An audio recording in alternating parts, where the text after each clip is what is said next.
Dating winner noong January 16 po ito ng taong ito mga kapatid. Yan nga po si Catherine Vacal.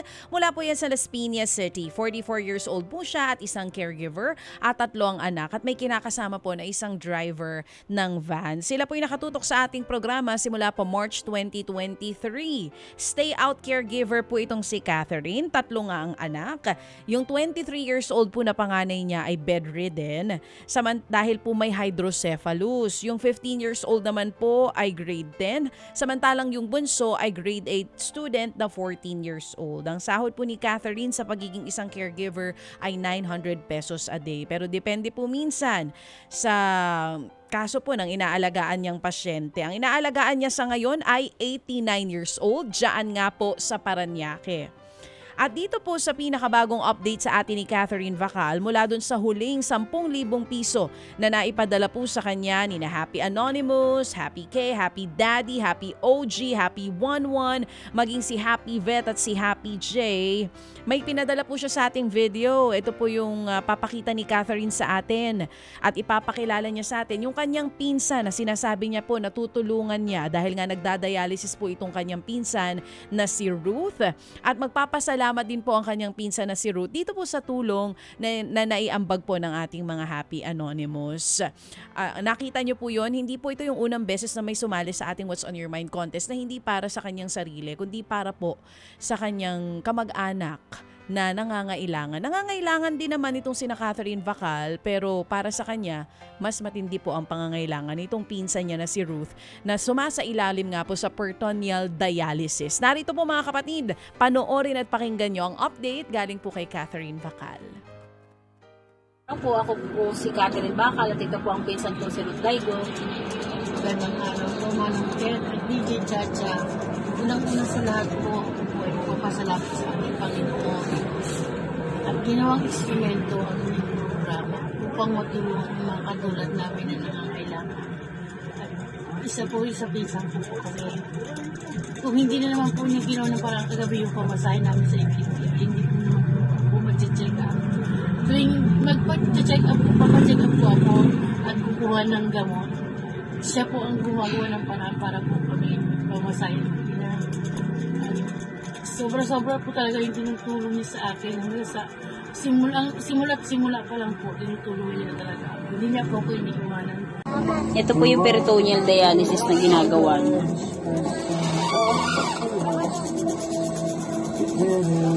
Ito na po yung 10K na binigay niyo po sa akin na ito pinag-grocery po namin. At nagpapasalamat po ako kay Happy Daddy, Happy 11, Happy OG, Happy K at Happy Anonymous. Maraming salamat po sa inyo at isa pa po yung tao ko kay Mamo na nagbigay po na maraming salamat po. At ito po yung napagawa ko po yung cellphone ko po na sira. May magagamit na po ako kasi ting pupunta po kami ng KTI, wala po talaga akong contact dun sa barangay. At isa pa po, nakakain po kami sa labas ng maayos. At nakabayad po ako ng kuryente. Tapos ayun po, yung may tira naman po na konti, gagamitin po naman po yun para sa next follow-up ko po sa check-up sa Martes. Nagpapasalamat po ako sa pinsan ko. Mahal na mahal ko po yan. Maraming salamat po sa inyo. Sana po marami pa kayong matulungan. Opo, ito. Si Mami Evelina. Hello. Ayan. Yan nga po ang saya-saya ni Ate Ruth. Ito po yung pinsan nitong si Catherine Vacal na nakatira lamang po sa likod ng kanilang tahanan. Kumain din po sila dun sa isang fast food na sikat na sikat. At ito yung litrato din po na bumili sila nung araw na nag-grocery po sila sa grocery store yan mismo. So yung 10,000 piso layo narating nung 10,000 po na pinag-ambag-ambagan po ng ating mga Happy Anonymous at mangiyak-iyak itong kanyang pinsan. Sa pagpapasalamat dito nga sa pinsan mismo, nitong si Catherine na may sakit na po, nagdadialysis nga. Ano po kasi itong kanyang pinsan nasa waitlist, para po si Ruth, para po sa kanyang kidney transplant. mahirap po yan. Yung wala kang donor, nag-aabang ka lang. Yes. Oo, napakahirap po ng ganong sitwasyon. Balikan lang natin tong si Catherine. Naluluha naman ako panonood dito kay Ruth, no? Hello, Catherine? Hello, Catherine? Good morning, Catherine. Hello. Magandang umaga Ayan. po. Hi, hello, Catherine. Sorry, nag-aalaga ka ba ngayon sa sa senior? Okay lang po, tulog na po si Mami. Istorbohin lang ikaw namin, Catherine, na yung luha namin dito sa panonood sa video na padala mo sa amin, ay luha ng kagalakan dahil nga sa ang layo ng narating ng 10,000 na ibinigay mo kay Ruth. Opo, sobra po. Mm. At sabi niya may natira daw para sa kanyang pamasahe ulit, no? Huli tayong nag-usap Enero 16. Ngayon Apo. Enero 22 na. Oo. Opo. Oo. Ganito, yung pinsan mo, ang kasama niya lagi, yung kanyang bunsong anak? Bali, ano niya po yun ampon. 14 years old po. Okay. Ampun niya. Opo. Hindi na Bali, nakapag-aral. pamangkin niya rin po. Wala, hindi na po. Oo, hindi na nakapag-aral yung bata. Hindi na po kasi wala po siyang makakasama sa ospital. Oo din, kailangan din mga nag-aalaga kay Ruth, no? O sige. Opo. Oo. Ganito, dagdagan natin yung tulong kay Ruth. Oo, kasi mahaba-habang ito, Catherine, mahaba-habang laban ito, no? Opo. Bali, actually po, Manong Ted, kahapon po yung follow-up check-up niya. Tapos yun, i-confine na po siya ngayon kasi may infection nga po daw dun sa peritoneal.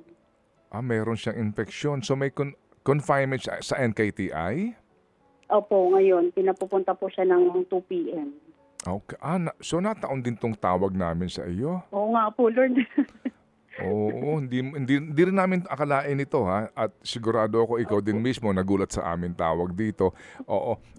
Gusto lang dagdagan iyan ngayon, tutulungan ka ni Happy Anonymous ng 5,000 pesos. Ay, thank you, Lord. Opo. Oo.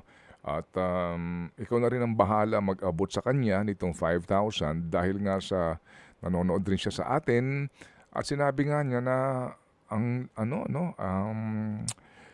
nakakalungkot ang kanyang sitwasyon pero nakakatuwa din naman dahil may taong tulad mo na na inuuna itong si Ruth kasi nga sa sigurado din ako na ramdam mo yung nararamdaman ng iyong pinsan. Opo. Okay. Sige, so Catherine, eto gagawa kami ng kaparaanan para natin maipadala ito. So sa ngayon ang idadagdag namin ay hindi na 5,000. Si Happy Nanay nagpahabol ng 3,000. So 8,000 na ito. 8,000. Thank you, Lord. Thank you po.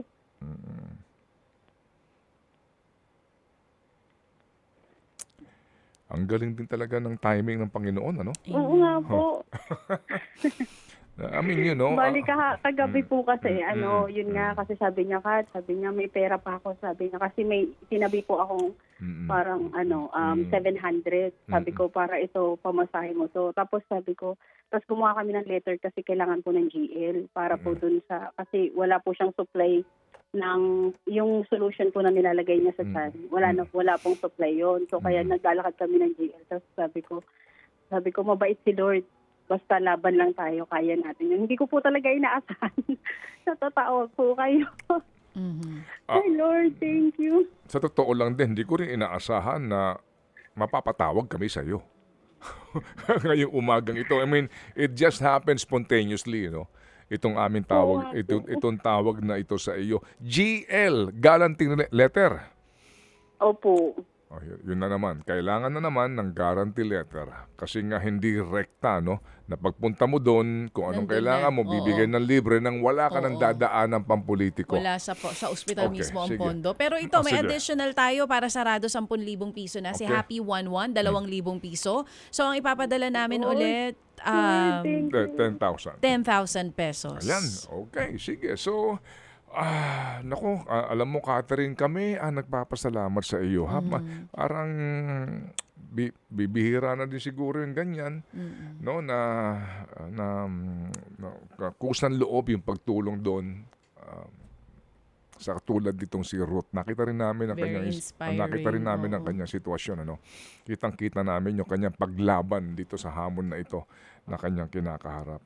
Catherine, salamat. Manong Ted, Mm. i-share ko lang po. Kasi, yun, di ba, nag-grocery po kami. Tapos, parang naiyak po talaga ako kasi, di ba, dumaan po kami dun sa isang restaurant nga. Tapos, sabi nung bata, sabi niya, tita, sabi niya, pwede ba tayong kumain? Tapos, parang kasi sinabi ko talaga sa pinsan ko, itong binigay, yung pinagkaloob po ng mga tao na tumutulong, gusto ko, gamitin mo ng maayos. Tapos parang kinurot ako kasi sabi niya, tita, pwede tayong kumain. Tapos parang nung nag-order na kami, sabi niya, tita, dati, pumapasok na kami dito para mag-CR. Ngayon, kumakain na kami. Tapos yun, so nagpapasalamat ako. Babae pala itong napakasimple ampun niya. Oo, babae itong ampun Opo. niya. Oo nga naman. I mean, kaligayahan na natin na makita ang mga tulad nito. Anong pangalan ng kanyang pamangkin, ng kanyang kasama? Angel po. Oo, kaligayahan na natin na makita itong si Angel na makakain itong pangarap ng maraming bata actually. Yung iba na anak talaga ho ng mga nagdaraho. Pangarap yan na makatuntong sa ganyang uri ng fast food na napapanood mo Totoo lang sa po. telebisyon sa mga komersyal. Ano kaya ang lasa ng spaghetti na kinakain ng mga batang ito? Ano kaya ang lasa ng fried chicken na kinakain ng mga can afford, di ba? So, salamat, Catherine. Oo, Maraming salamat. may pahabol si Happy Housewife na 2,000 piso. So, 12,000 na ito. Oo, 12,000 piso na ito na maibibigay mo dito kay Ruth. And muli, no? Abangan natin itong ating ugnayan. Maghintay lang kami ng mga as usual, no? Itong mga visuals na ito. Kasi ito rin yung nagbibigay sa atin ng inspirasyon, Catherine. Itong ating mga napapanood. To do good and do better. Ayaw ko tumigil ng luha ko. Naku, Lord, thank you.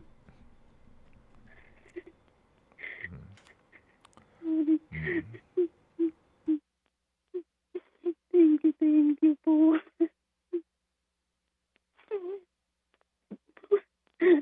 Totoo lang po kasi na pag ayokong dumaan sa bahay nila kasi pag wala po akong maibibigay, nakikita ko yung hirap. Parang sabi ko wala akong maitulong ngayon. Tapos nung nag-send po ako sa inyo, talagang nasa isip ko, maswerte yung anak ko kasi may trabaho po ako. Pero yung kalagayan niya, mas nangangailangan ng tulong. Kaya sobra-sobra po. Hindi po sapat yung salamat po. Si Lord na lang po bahala po sa inyong lahat. At sana po, more power po ako sa niyo. Sobra. Amen. Amen. And hindi rin mapigilan yung pagluha natin sa ating himpilan ngayon dahil nga sa hindi namin inaasahan tong tawag na to. Wala sa plano ito, wala sa schedule ito, pero nangyari ito, no, sa kagustuhan ng Panginoon. Amen? Amen. Alright. Sige. So, Catherine, pahiran mo ang iyong mga luha. Oo. Luminis ang ating paningin muli. Ito nga yung panlinis, no? Sa ating paningin para natin mapagtanto na sa mundong ito, hindi man to perpekto, pero ang buhay natin sa mundo ay life is beautiful but imperfect. Amen. And life, definitely ay ating maaari lamang isandal sa iisa na makapangyarihan sa lahat. God is good and God is great and God is almighty. Amen. Catherine, abangan mo yung tawag ni Seth ulit ng aming staff dito para sa aming pagpapahatid sa iyo ng 12,000 piso. Okay? Sige. Praise God. Thank you. Thank you po. Amen. Thank you. Si Catherine Bacal Las Piñas.